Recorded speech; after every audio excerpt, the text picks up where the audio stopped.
that blade works.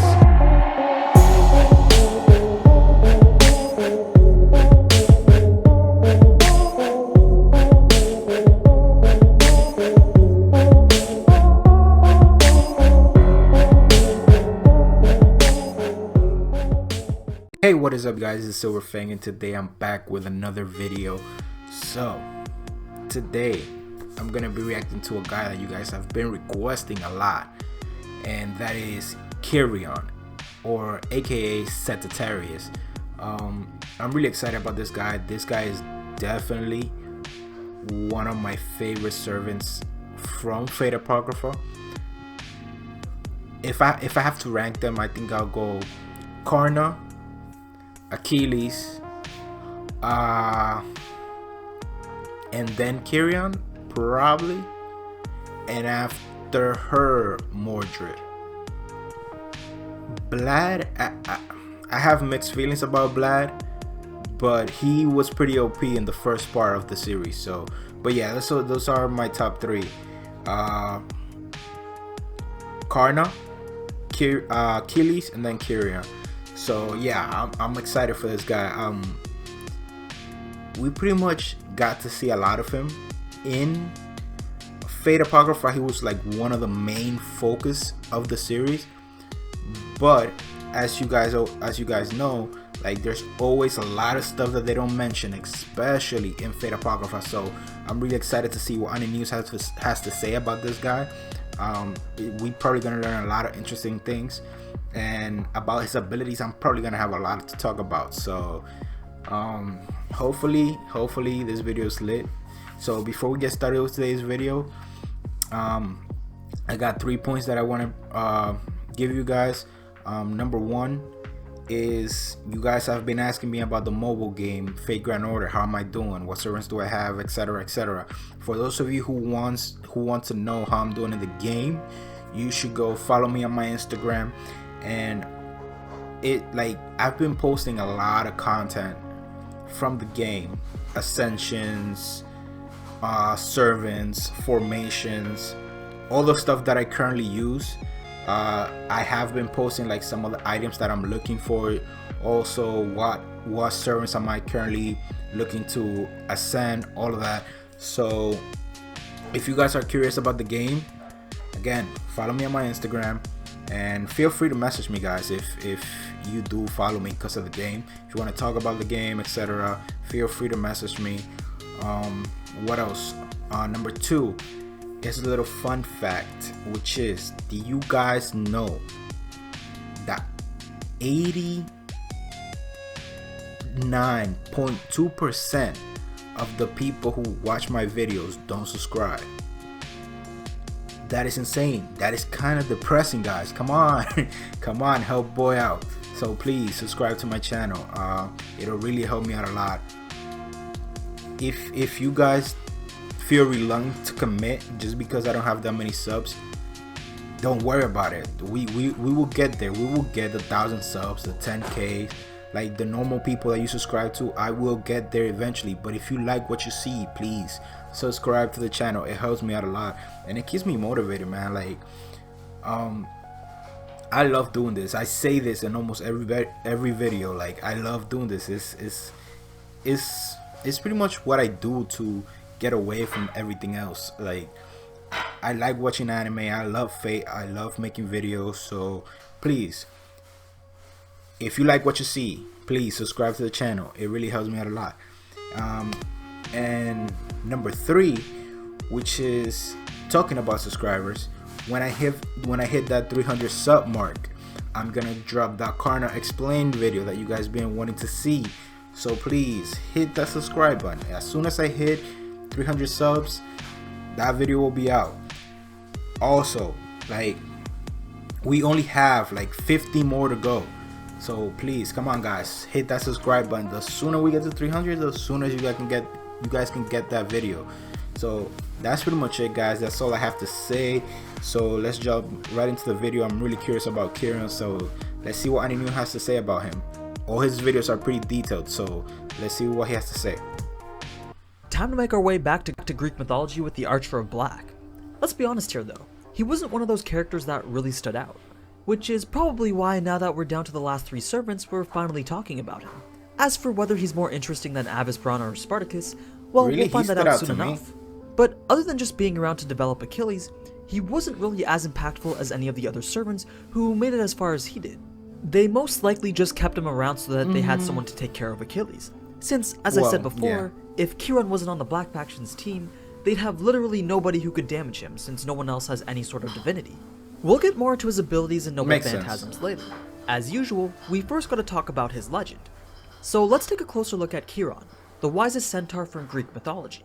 I'd expect you all to know what a centaur is, but just in case you're uncultured, it's a mythological creature with the lower body of a horse and the upper body of a human. Although I think it would be pretty weird seeing Chiron trotting around and fighting other servants with his 4 legs, so they just gave him a tail instead. Just to let you know, hey, he's technically still part horse. I feel obliged to mention though that it is noted he chose to take the form of a human in exchange for a decrease in his overall ability.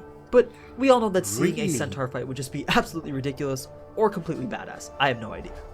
There isn't too much to Chiron's story though. His parents were the Titan Cronus, the god of time, and the nymph Philyra. Philyra didn't necessarily want a child with Cronus.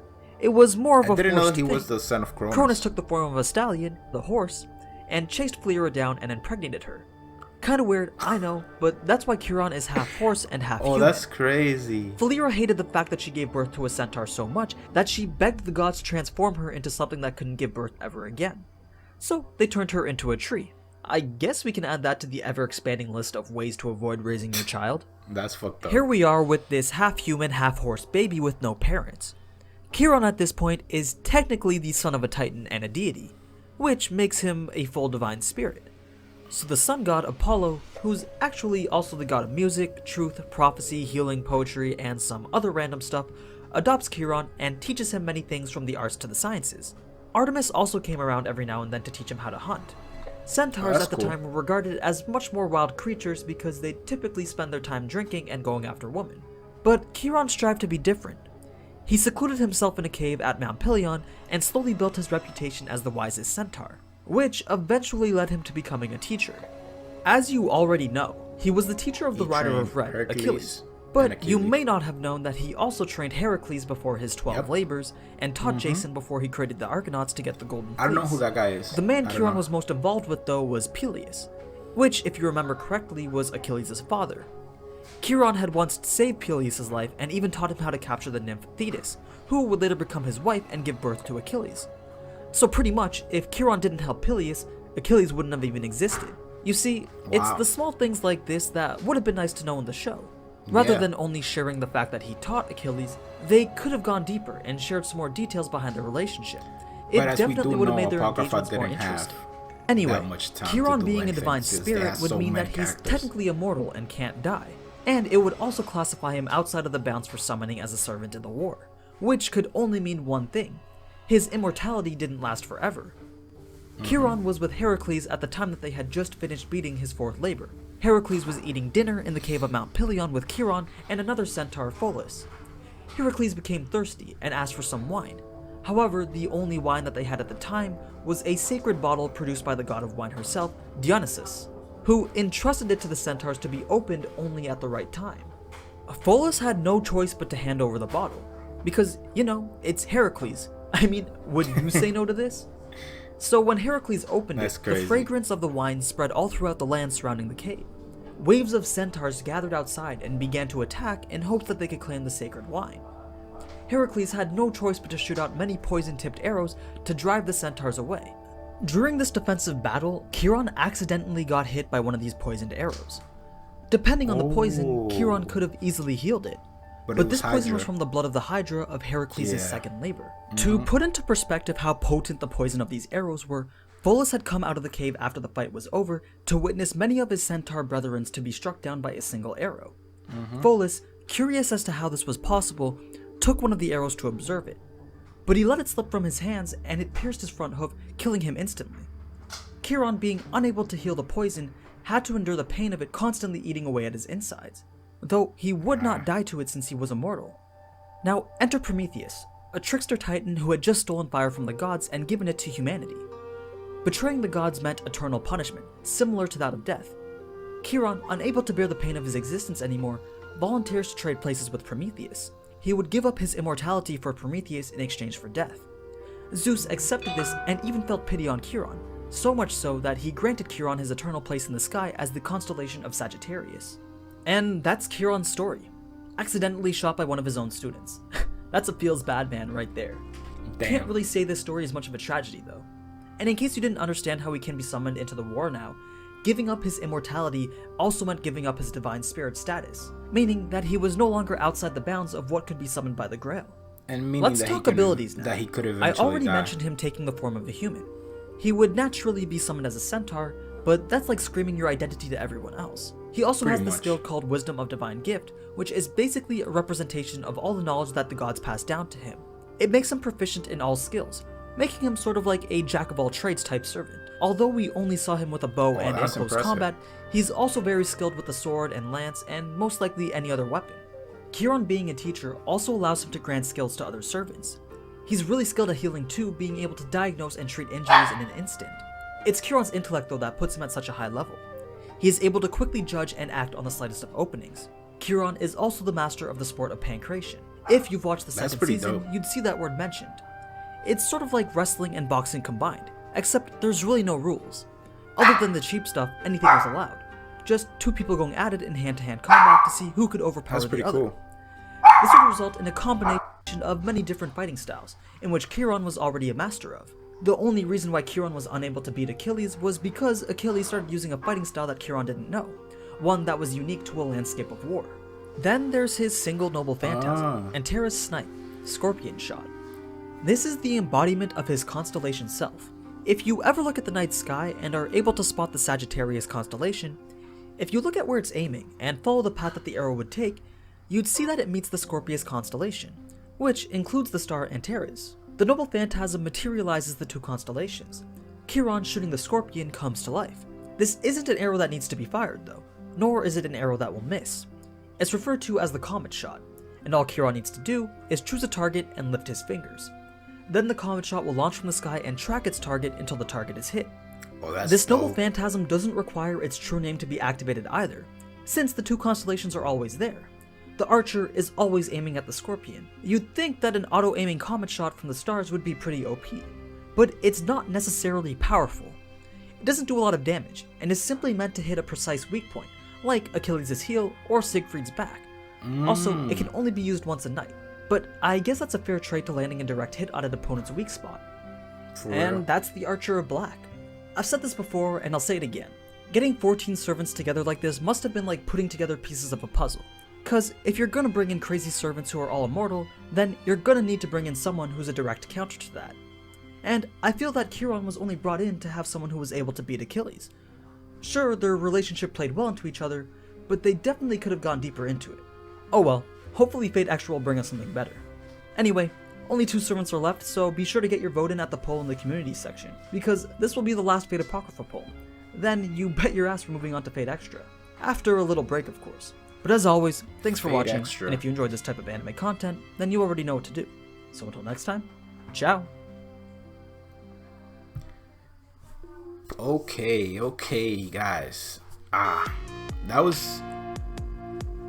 His story was pretty interesting. And it was one of the few stories that we've covered thus far that doesn't end in some sort of tragedy.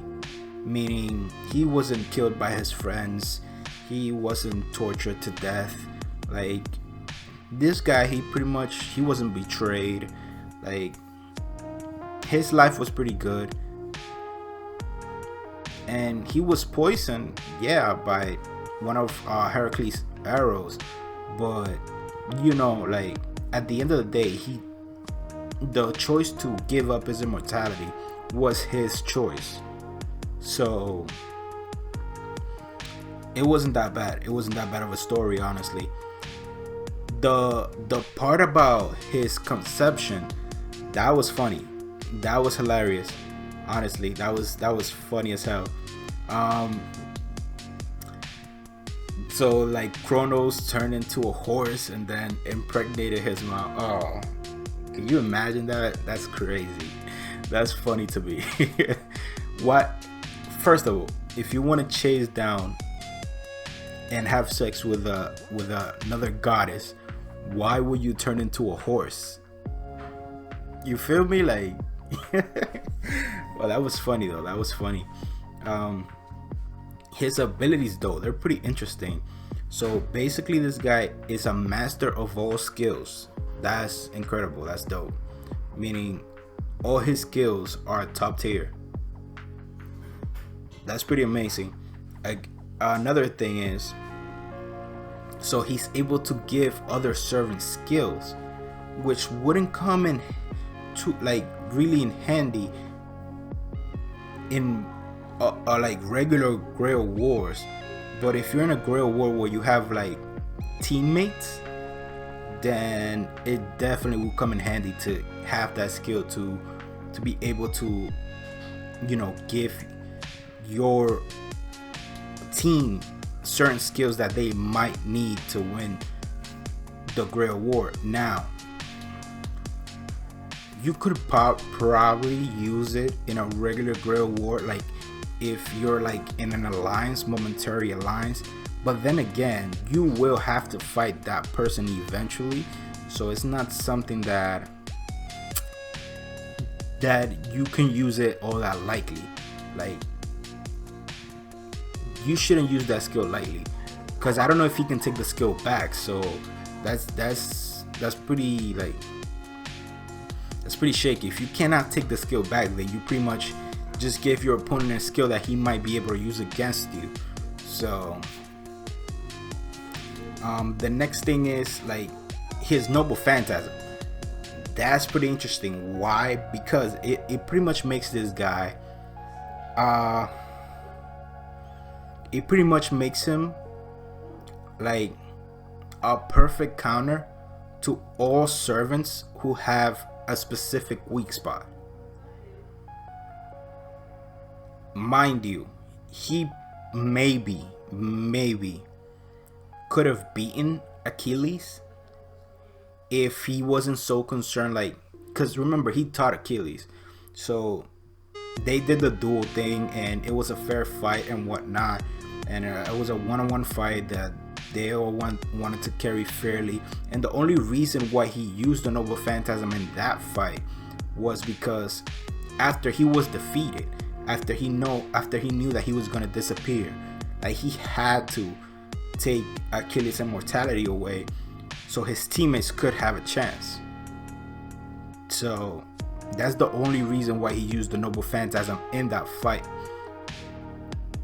But I think like in a regular one-on-one fight with Achilles, he could probably beat him, I don't know, like 6 times out of 10, 7 maybe, because the thing is, like, his noble phantasm, it doesn't miss.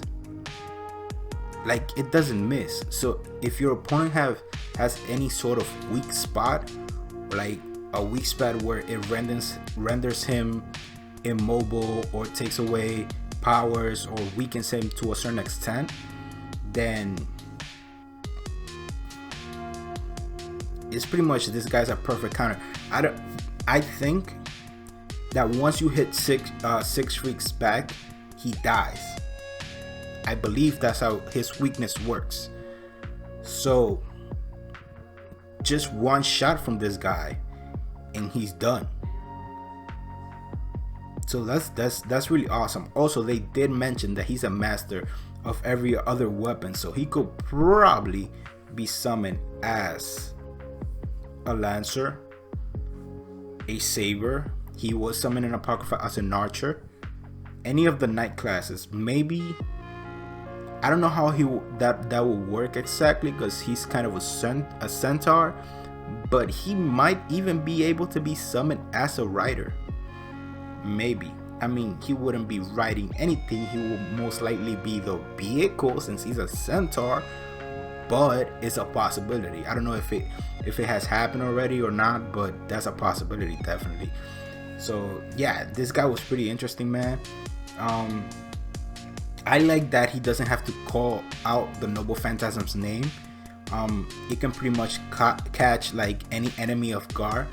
Then again, it doesn't really need to because it always hits its mark.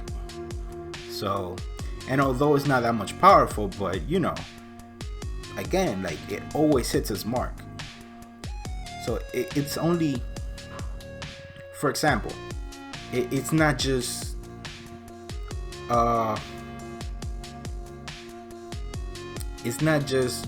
useful for like hitting a certain weak spot. But for example, imagine if there's a certain servant, I don't know, like probably I'll say Arthur, right? Arthur, who most of his abilities and attacks rely on a certain weapon, Excalibur in this instance. So he should be able, like in the midst of a fight, to bring down the Noble Phantasm to hit, I don't know, Saber's hand and knock Excalibur away, and then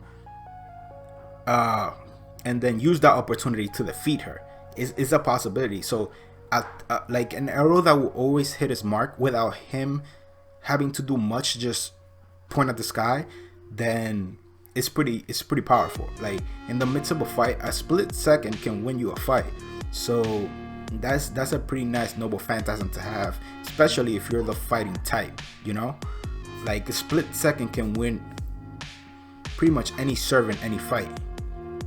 So if he can, for some reason, call out the Noble Phantasm, catch a servant off guard, knock away their weapon, he could probably beat them right then and there. So that's pretty interesting. I like that a lot. I think that's pretty much it though. That's pretty much it. That was really interesting. I did also hear that for him to be summoned as a human, he had to take a debuff in his abilities. So I wonder how powerful he will be if he's summoned as a full centaur. That would be something fun to see. Like it will be something different too. Like in Fate, I don't think we see many like centaurs like that, like centaurs or creatures or like mythological creatures. At least I haven't seen many like fight like how you call these cyclopses and like stuff like that. I don't think we've seen that many servants of that type in Fate. So it'll be fun to see him fight as a freaking like centaur, right? So yeah. But that's pretty much it, guys. Thank you guys for watching. Again, if you have anything that he didn't mention in this video about Chiron, please leave it down in the comment section below. You guys are awesome at that. You always send me like paragraphs and stuff with more info. So thank you guys. I really appreciate it for you taking the time to either go look it up for me and copy and paste it, or even writing it down. I know some of those paragraphs probably take you guys a long time to write. So thank you so much. I really appreciate it. I'm really grateful that you guys are helping me learn as many things as I have about Fate. So thank you guys so much. The next thing is, please subscribe. Please hit the subscribe button. As I said before, 89.2 don't subscribe.